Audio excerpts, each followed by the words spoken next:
Okay then. So, I was talking about refurbishing an old X220, but instead somebody has given me their old X220, and I'm just gonna transfer some parts over. I transferred the memory, and we'll transfer the drive out this one to this one. The drive is an SSD. The one I was given is a mechanical one with Windows 10 on it. Eyes roll up in the air. It was 4 gigabyte. Going to take it to 16 gigabyte.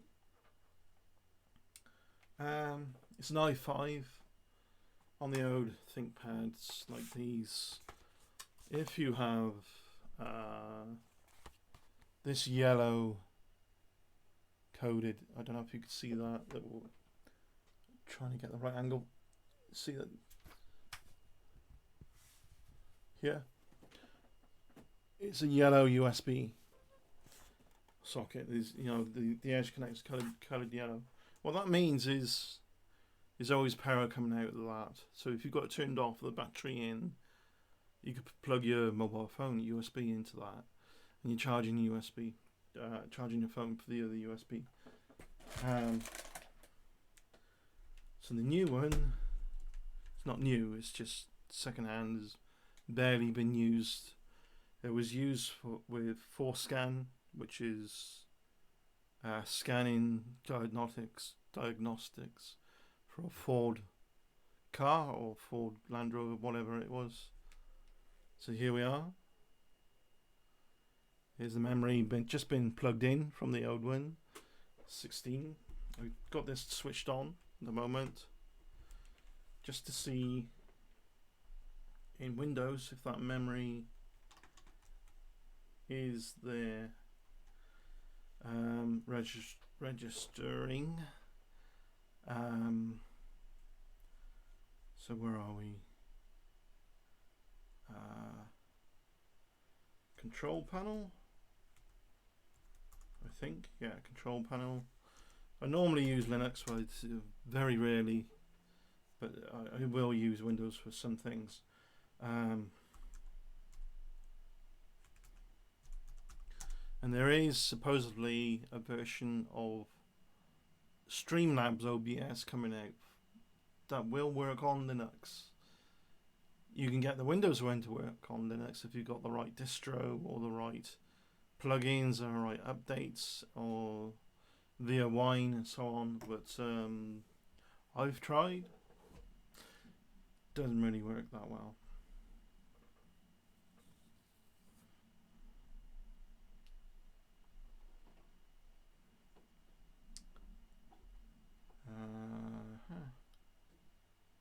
Hold on a sec, just looking. Hardware. I need device manager, don't I? I forget how to do this.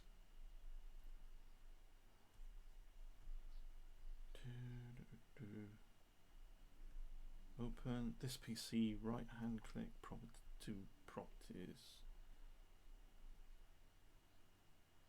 Okay, 16.0 gigabyte, 15.9 gigabyte usable, 2.60 gigahertz, i5 2540.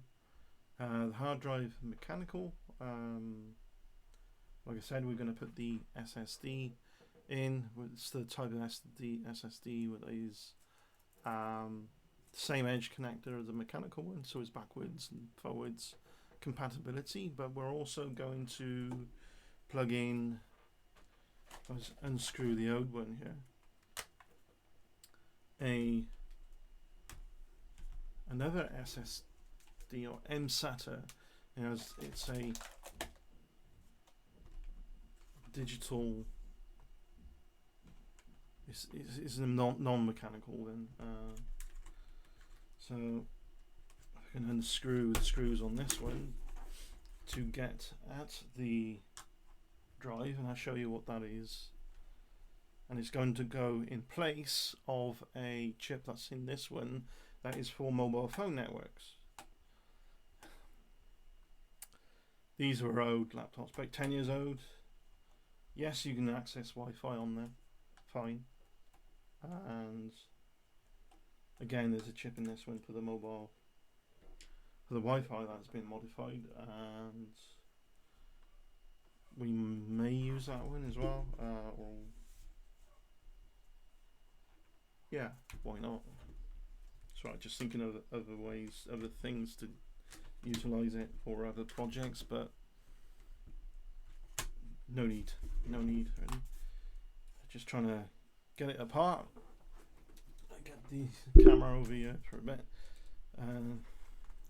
So you need to unscrew lots of screws at the back, at the front, back, side there, to be able to get off the need a tripod really to get this bit off, because in there is a drive that we need to use. So not sure why there's resistance here. There's got to be a screw I'm missing somewhere. Not is it in there? Got it. Okay, undo that one. I'll give you a better view now in a minute. I know it's not very good camera angles and whatnot. This is not necessarily a strict how-to video, but so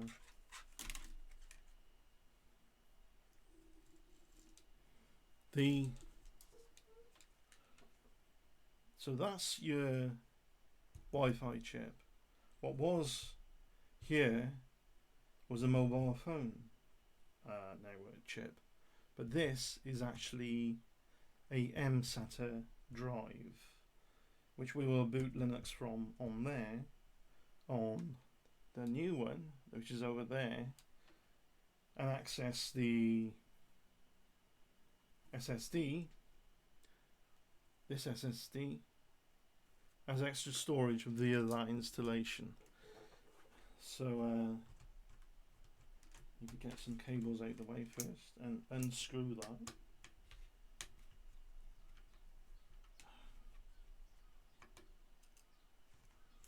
Pull that off, the edge connector. So we've gone from really, I can remember the old desktop desktop hard drives, big mechanical ones, like big bricks. Then they went to smaller like this, that were still mechanical, but they are again like this with solid state drive ones, with 20 times, sometimes 40 times faster. But there's a bottleneck problem because of the edge connector is like the old connection that was suited for the old mechanical ones. With these, see a difference in size. This is 128 gigabyte. It's fine for Linux and extra storage here. Faster still, smaller still. Pop them in and they just load it into Linux almost instantly. So I'll show you now. Put that to the side. We'll open this one up, we'll turn this off first as well. Don't do as I've been doing with changing the memory and all that with the battery still installed. Unprofessional. You should be taking the battery out. The beauty of these old laptops is the battery is not internal, it's external. Just pop one off. If you're out and about with the portable, these are they take up a small amount of space, and I love them. They're sturdy and strong, not afraid to bump it around, and you take it in a rucksack and off you go. And got any spare ones, you could use a spare one as a charger. Basically, charger for a spare battery. Then you can take two batteries with you with one unit. If you run out of one, slot another one in. If you're in a restaurant, if you're in a coffee shop, and you want to dabble a bit on your laptop, you're good to go like that. So I'm going to pop that off. Keyboard, detachable really easily. You unscrew screws up behind.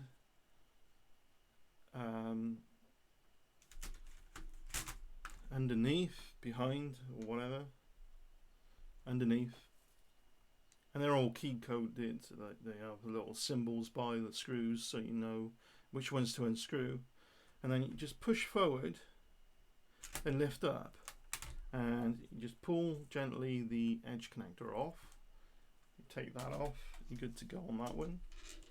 Again, turn your laptop over again for the mouse pad and touchpad and all that to be pulled off, so we got access to replacing that with where the, I don't know if there is one in here, but classically the old ones always had the mobile phone network chip to pick up mobile phone networks, and you don't really think of the laptops anymore as something that can access your phone network. It was back in the day when these networks were really getting involved with data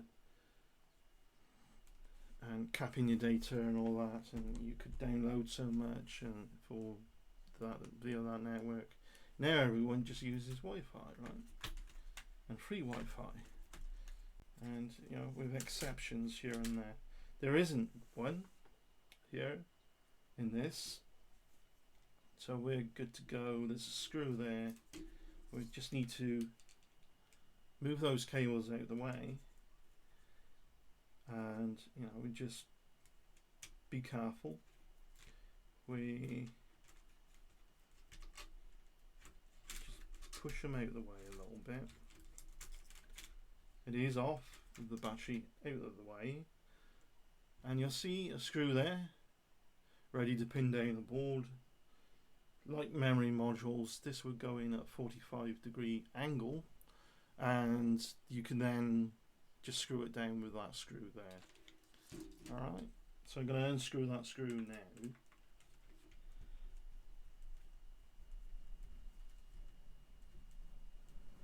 So my recent Linux installation is on that chip. So I'm going to unscrew that and slot that in. It's that way up. Yeah, go the right way up. It's idiot proof anyway. Should be idiot proof, but yeah, there we go. Should only go in one way. And you'll see what I mean. It just stays up at an angle. It's kind of springs up. So try and push those wires out of the way. Push that down. There's a wire there that's helping to pin it down for us actually. Got a magnetic end of the screwdriver. Screw that down.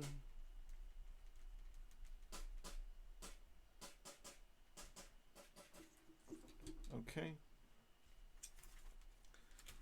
And before we put everything back together, we're just going to test it.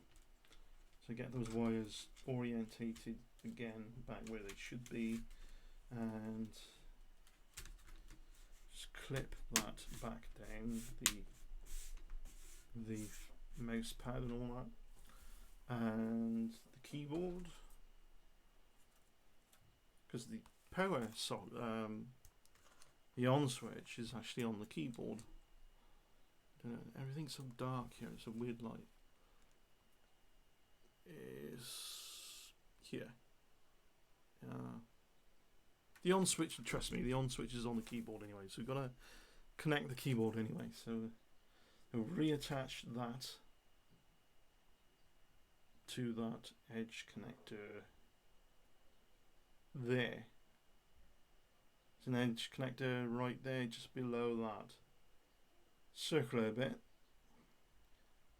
Yeah, you can see that. There we go. That's a better angle. So that's the ribbon cable that go on that edge connector for the keyboard. Slots in reasonably nice. Can be fiddly, so bear with me a sec. There we go, it's on. Not going to screw it all in yet, I'm just going to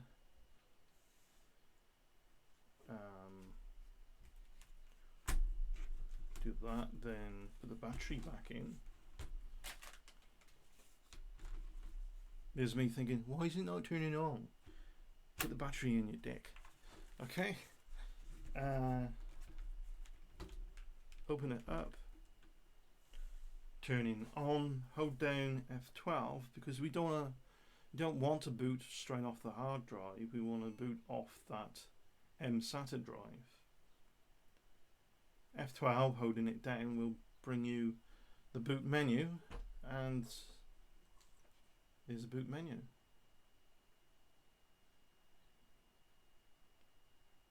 HD hard disk drive 2, Dogfish SSD 128GB. That's the one we want to boot from. Pressing enter. And it may take a while because they may be finding slightly different configuration to the old one. Here and there, there's a few slight variations on the ones they released. But they're almost there anyway. We are there actually.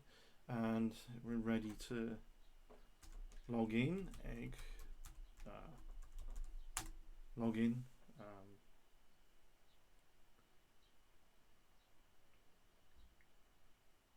There we go. So we're in Linux and we are connected to the internet. Applications, good to go. So this is going to be my new portable one I take with me now. Whereas this casing, this one, don't know.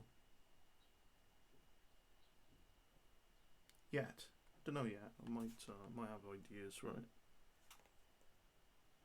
May give it to a friend actually. We'll see.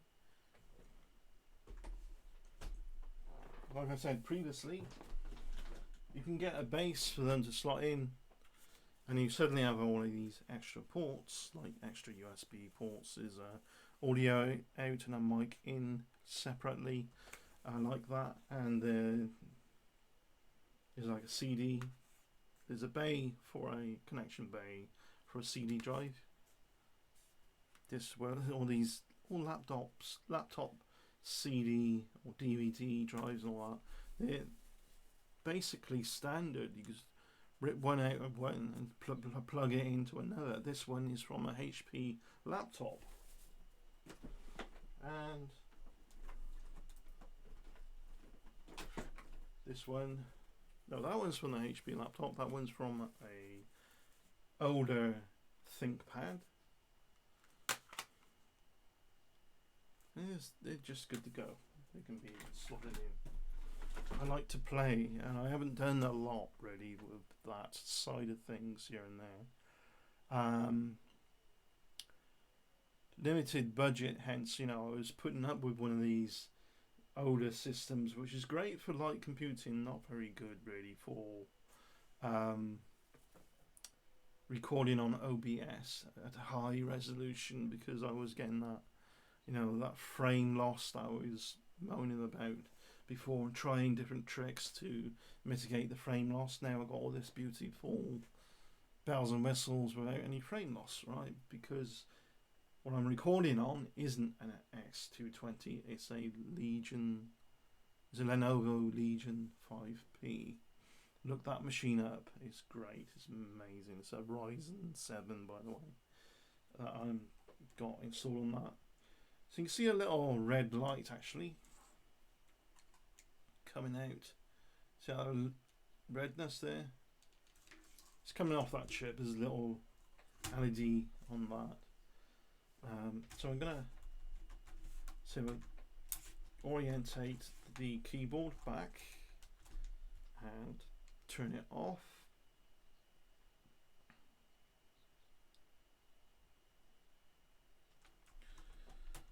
Just trying to get that positioned properly. That was a replacement keyboard because on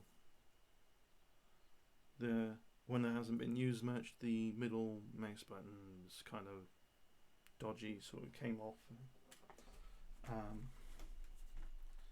Which is fine. Take one off the old one, plug it in. You know, I had a spare one anyway, so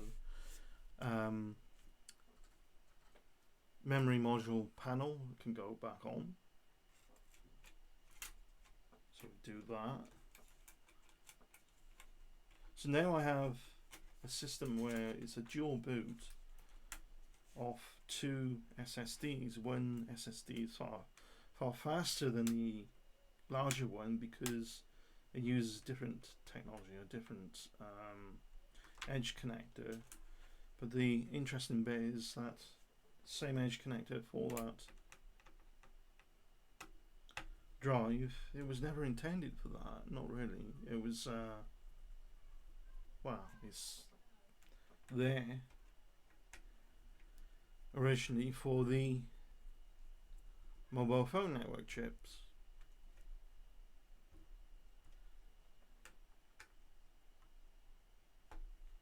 Which I've got one of those somewhere, but just lying around. I'm just going to show you. I don't know where it is.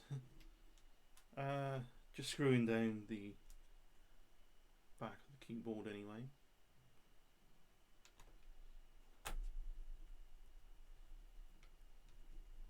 So when you want to remove your keyboard, there's 2 screws. By the way, I'm putting the wrong screw in the wrong hole. That's why that's not going. It's that one, not that one. There we go. I'll show you where those screws are now.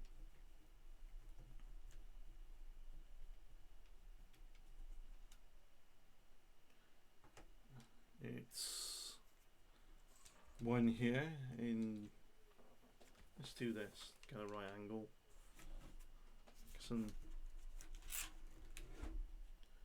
So when there, the middle of the back panel for the memory module, and when there, next to this, you got these symbols on there. Don't know if it can focus on that, but there's supposed to be a keyboard symbol there to it. Bit blurry. So just screw all this back together anyway.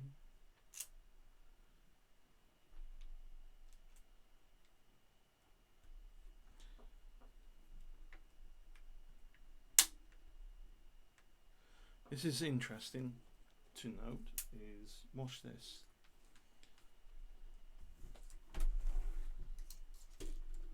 So we got a screw here.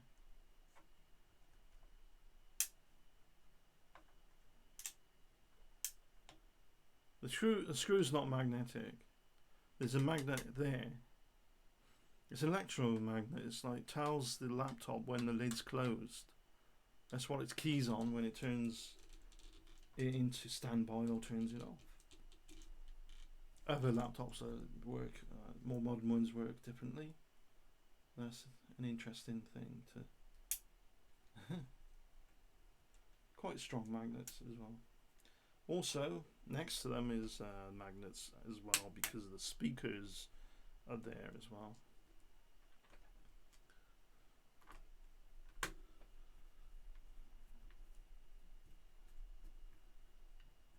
And speakers always have a little magnet inside with a copper coil around attached to a cone. The coil vibrates with electrical current vibrating the cone, which generates your audio.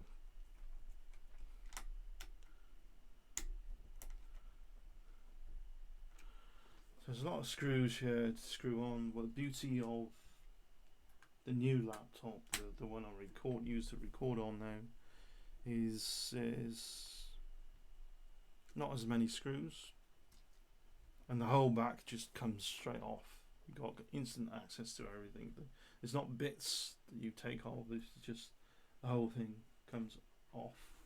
Eventually, if you just need a thin, like, credit card size thing to go around and unclip it. Lenovo want you to get in your machine. They want that niche market, which is fine by me. As you can tell, I don't mind getting into something to find out where we can improve something, and this is ideal for traveling around. These laptops, I'd rather use something that feels as sturdy as this, not flimsy, and is upgradable at the same time. So I think that's the screws in. I've got other screws lying around, but it's from the other one. So now what I'm going to do, now while it's off, is take out the hard drive that came with it. It said on the advert, because my friend got it off eBay, said on the advert 80GB hard drive. Right? When he got it, it was knocking down the price because that was an 80GB hard drive. It's not. It's a... Come on, focus.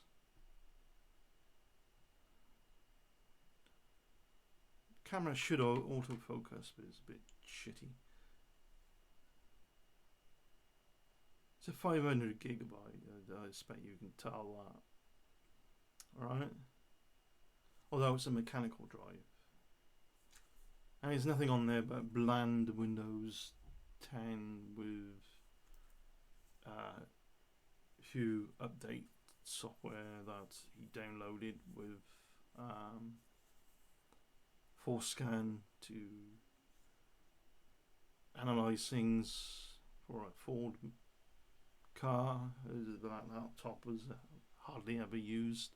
That is for the original owner, like, Scan. They was using that, so it was using it as diagnostic machine, which really you just get it out now and then for diagnostics. You don't really, it's not, it wasn't being used for regular use like I would. Go on, focus, damn it. There we go.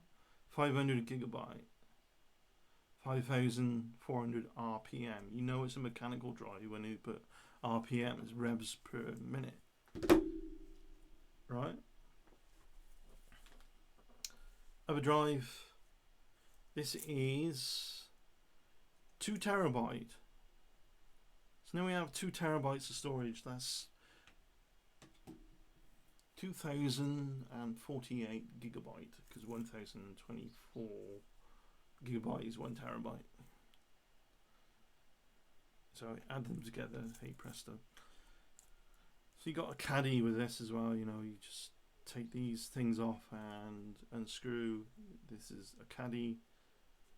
It is ideal for slotting into these machines anyway. The hard drive that was in there wasn't with the caddy, so I think the original owner took a 80GB hard drive out and shoved this one in, even though the advert still said it's an 80GB drive. So was it 60GB it said, or something like that? I can remember when I had a desktop with an 80GB drive, and I was saying to my workmate at the time, so working somewhere entirely different then, it was years ago, and I said, wow, it's an 80GB drive. They were mechanical drives back then.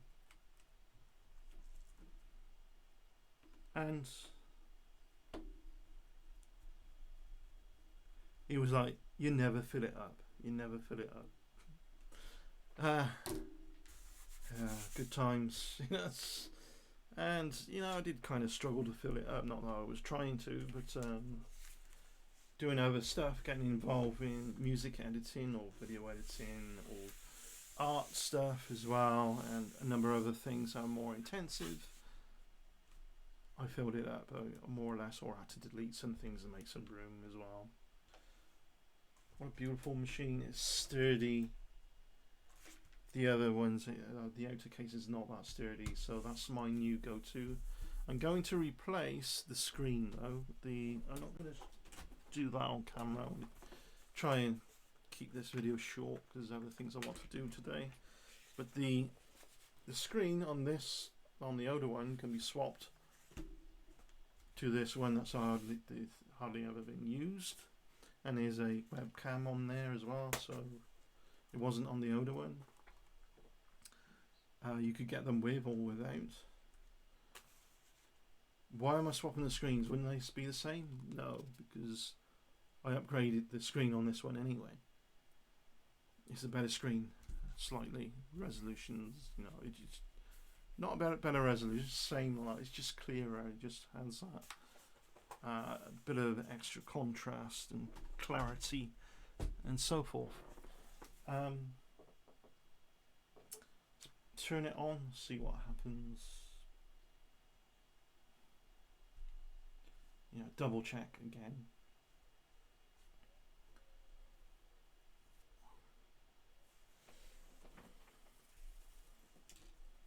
As you can see, there's slight issues with I don't know if you can see that, it's glowing at the bottom.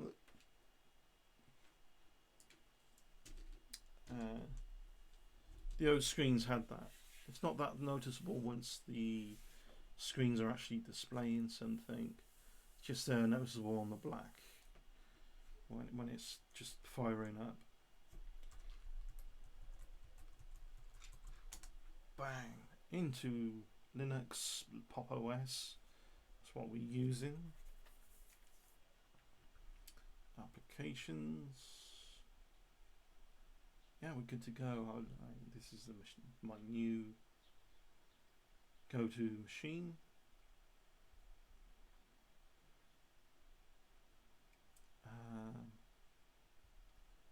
I'd like to find out later how good that webcam is. I do have a webcam that can be, if I take the frame off, I can replace that. I can upgrade that as well. Because it might be a bit better than one that's in there. Not really too fast though, because I'm not really going to need it as much. It should be sufficient what is on there if I do use it when I'm on my travels to talk to somebody, perhaps on Skype. Very rare, but it can and does happen sometimes. So now I've got a mechanical spare one of these. Yeah.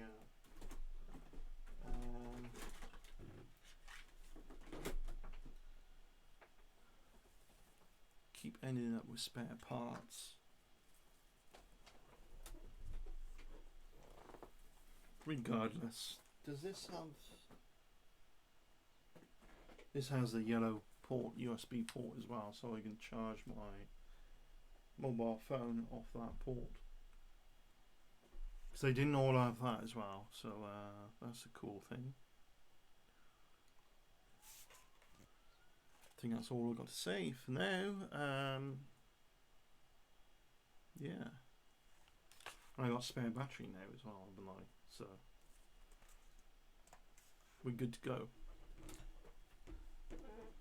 So if you're looking for some cheap, relatively good go-to to going about, but sturdy technology, like I think an X220 is ideal for some people. It's ideal for me. So now we have an i5 with 16GB, 2 terabyte SSD with the old backward compatibility edge connector, and a 256, or was it? What was it?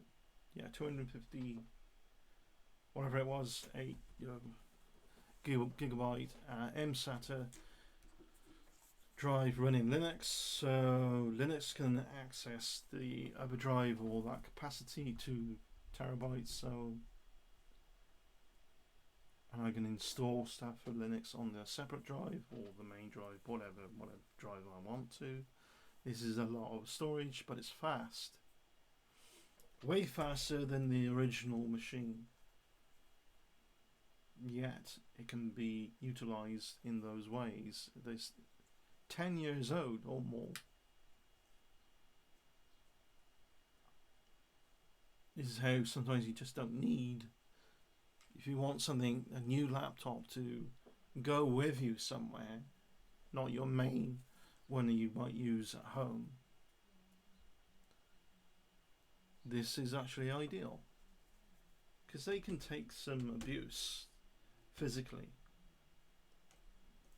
Screen cracks, so just go and buy a new screen. There's plenty of those that new part isn't drying up on the old market because the new, get a new screen that could fit in a more modern laptop as well. Keyboard, there's still some of those. Some parts are still being made though because of the fan base. Something goes wrong on keyboard, get a new one. Something goes wrong on mouse pad, get a new one.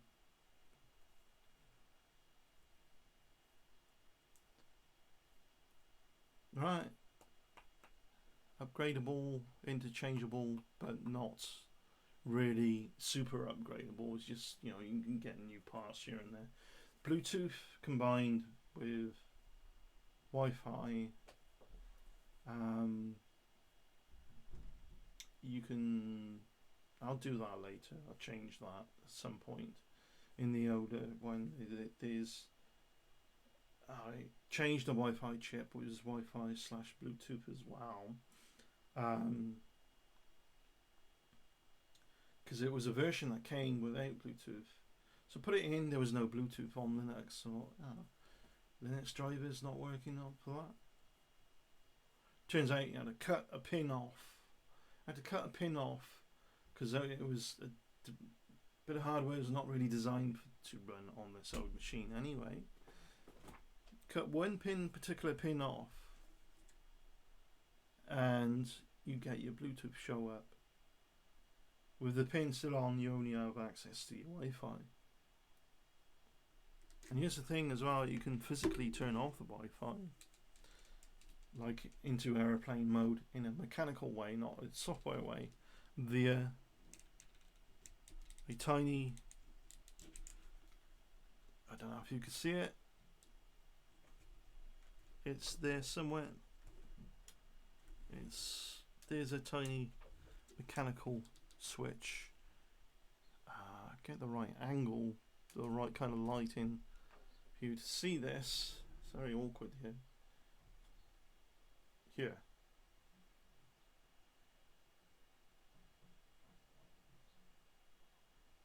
See that just underneath can't move my hands, sorry. Trust me, there's a switch there anyway. Just I'll put the camera on here for now. Yeah, trust me, there's a switch there. I couldn't really show you, the lighting's not very good here at the moment. Got the light on, but the curtains are drawn. I'm just trying to keep it cool here. It's like warm and sticky. Windows are open, get the air in. And I think there's a HDMI out.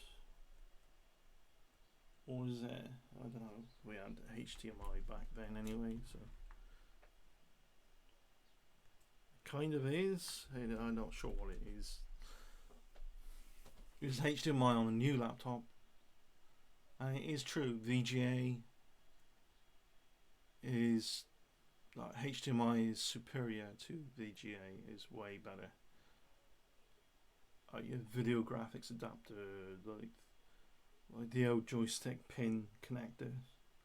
Not as good as the more digital, because it's somewhat like a more analog way of doing things, which HDMI is 100% digital, right?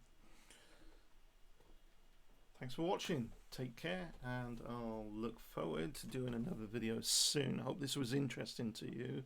Whereas this is an X220, 10-year-old laptop, maybe more, or maybe older than that.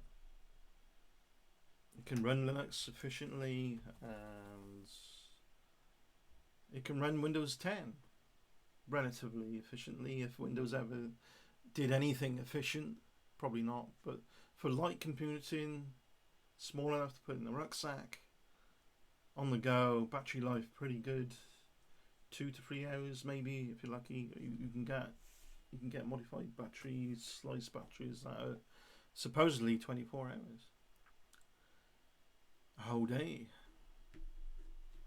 So cheers, take care, bye, and like always, I look forward to doing the next video. Cheers, bye.